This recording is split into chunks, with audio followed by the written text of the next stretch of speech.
اللہ تعالیٰ مسکرا کر اس کا استقبال کریں گے۔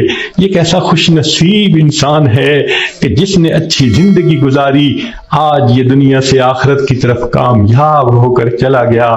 اللہ تعالیٰ ہمیں بھی ایسی کامیابی والی زندگی گزارنے کی توفیق عطا فرمائے۔